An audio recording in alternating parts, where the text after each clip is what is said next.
So if we speed through the images of the space in which we're swimming, the retinal afterglow is of a soupy matrix of details and repeatable formulas that make most of the space in the world. I'm an architect, but buildings that we used to think of as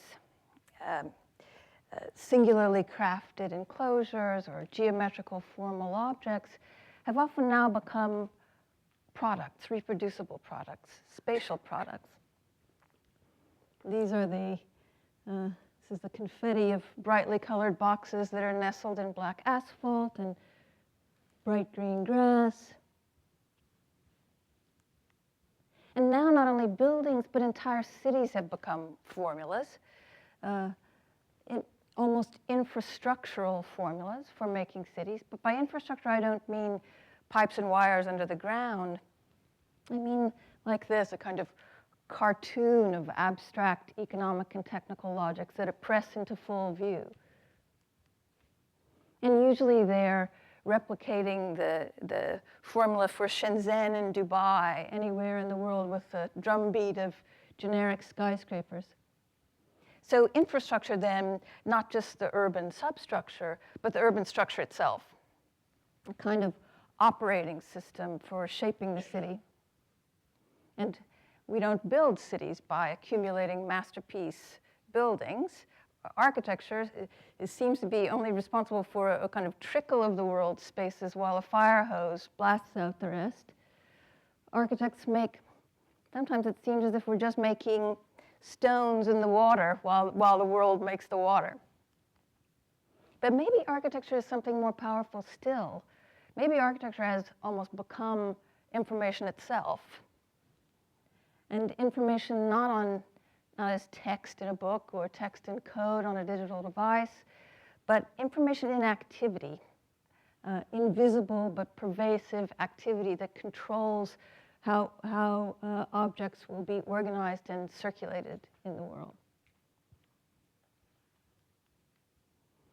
So this operating system, it turns out, is also the secret weapon of some of the most powerful people in the world. And it creates de facto forms of polity faster than even quasi-official forms of governance can create them. It creates activity in such a way that that undeclared activity is also capable of outpacing law.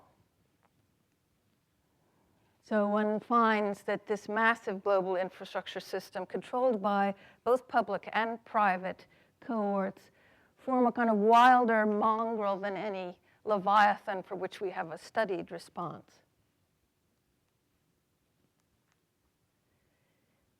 So architects usually make the object, the stone in the water, and that's usually within our artistic purview. But what if the water is an artistic curiosity? This pervasive, powerful, seemingly remote-controlled flow of information in activity in space, not in wires, not in microwaves, but in space. And what if our spatial training gives us some insight into how to deal with it? What if we even can tinker with the operating system with not only object form, but with a form making that's almost more like making software?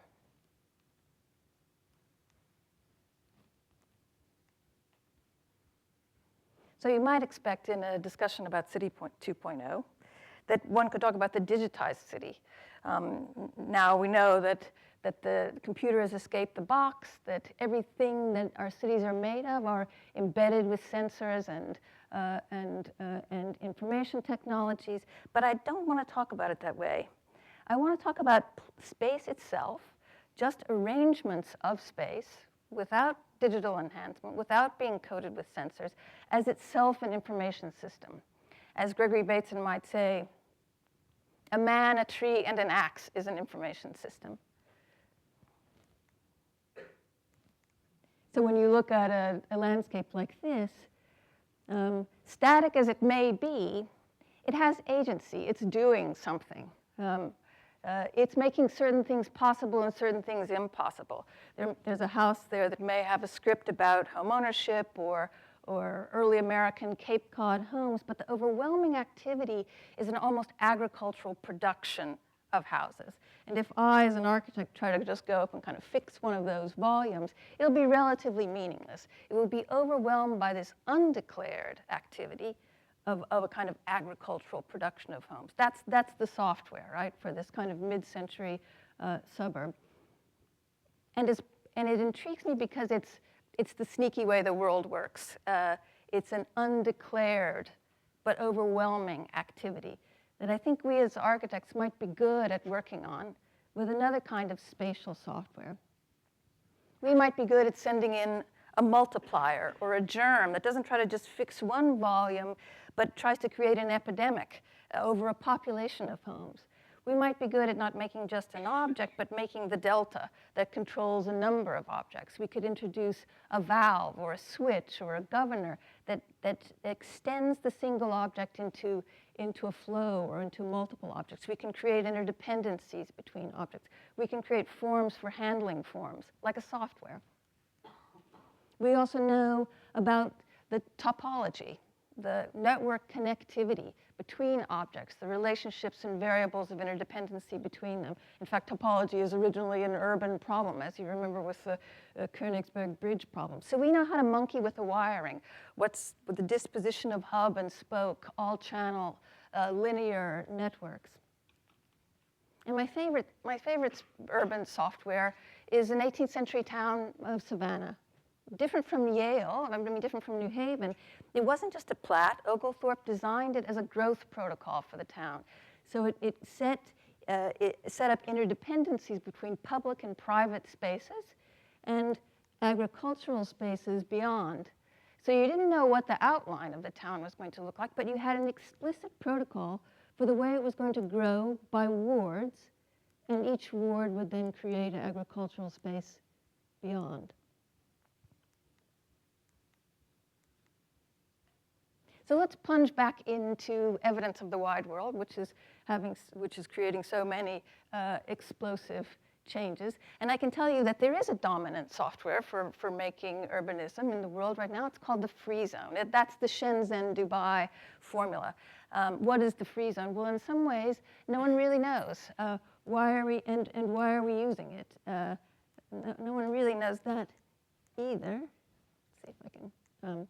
But it's a dumb enclave form that really produces suboptimal economic results, but the world has become addicted to it because it's a form of incentivized urbanism.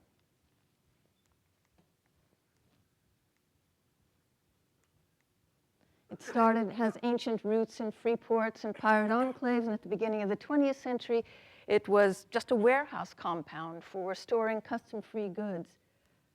At the middle of the 20th century, it was a UN-backed economic instrument for jump-starting the economies of developing countries. And it offered incentives like tax holidays, cheap labor, deregulation of labor and environmental regulations, foreign ownership of property. And that's where one finds sort of maquiadoros and an epidemic of export processing zones. Well, it stayed in the backstage in the late 70s when China adopted that form as a market experiment. Since then, the zone has been growing exponentially.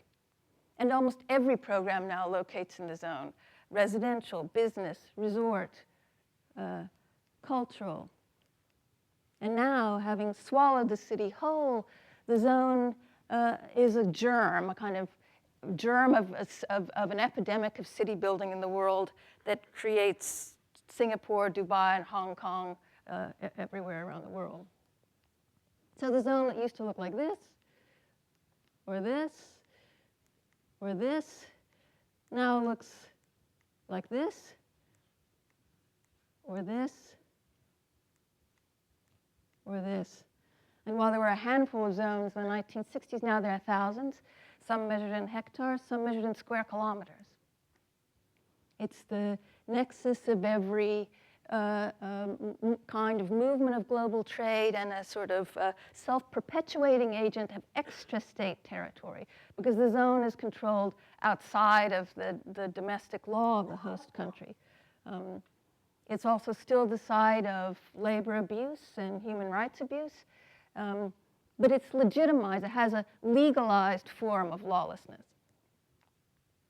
And surpassing irony, now even major cities and even national capitals are adopting zone doppelgangers, kind of zone doubles, in which, even though they are the center of law, they can have this sort of lawlessness, this shadow character. This is New Songdo City, outside of a kind of double of Seoul in the Incheon Free Trade Zone.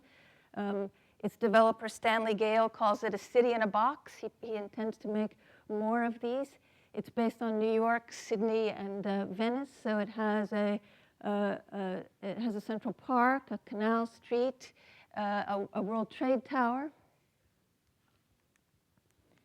Or Astana, actually a national capital, picked up from Almaty and moved to Astana, is a national capital as zone. It's Nazarbayev's gambit as in part of his kind of Paleo-Genghis competition with Dubai. So the zone that intended to be apolitical is in the crosshairs of political conflict. And while it intended to be a rationalized instrument of economic liberalism, has become a perfectly irrational crucible of complete irrationality. It's almost a strange kind of intentional community with palaces and resorts where petrodollars can get away to relax.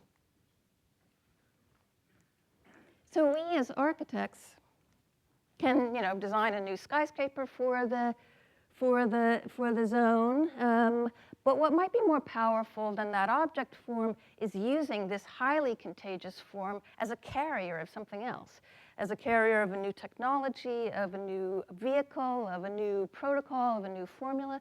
And I also predict that the next zone entrepreneur, given that the zone has already swallowed the city, might say, why enclave? Why should it be an ex-urban enclave?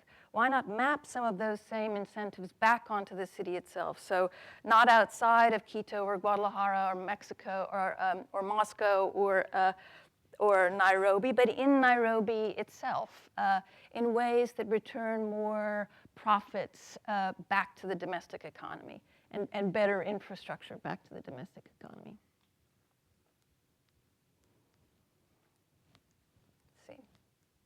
If we plunge back into another realm of evidence, we could go to East Africa, particularly Kenya, and look at the incredible changes there that come from the fact that Kenya was one of the last places on Earth to get fiber optic submarine cable and the broadband that comes with it. Now it's poised to experience some of the most explosive growth of telecommunications. So East Africa has gone from this to this. And we know that in 2000, there were 750 million cell phone subscribers in the whole world. Now there's 5.6 billion, and 3/4 of those are in the developing world. The cell phone is now, according to the World Bank, the world's largest shared platform. And in places like Kenya, it's like water. It's also the cell phone is also the place, after convergence, where most people access the internet. There's many McKinseyites and bankers and people with development expertise and informatic expertise on the ground trying to decide how all kinds of economic and business softwares for what's going to happen with this cell phone. And there's also many entrepreneurs like those for M-Pesa who are writing softwares that have enormous impact and enormous spatial consequences.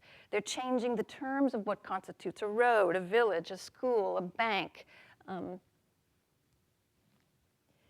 But what's amazing is that for all those softwares, no one's writing the simple spatial software. The software that begins with space, that begins with organizing components in space, even though the cell phone is, in some ways, the next elevator. In fact, the only software that's on offer there is the zone, even as the cell phone makes this anti-zone, the zone that maps back onto Nairobi, even more possible.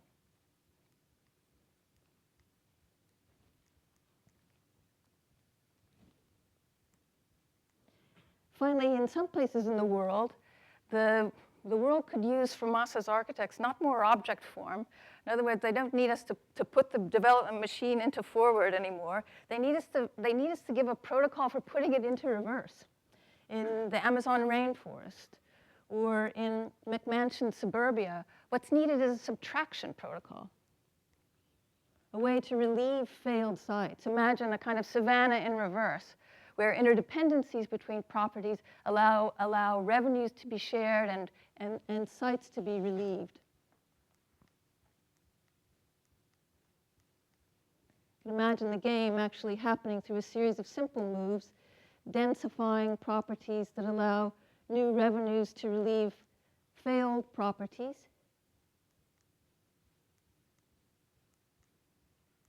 And then enterprises that organize on those cleared sites in this kind of reverse game of Go produce revenues that help sustain the densified properties as well. So those are just a few examples, but I hope when you pan back over this matrix of spaces, you see that there may be many ways in which architects can write a new kind of non-digital spatial software for City 2.0. Thank you.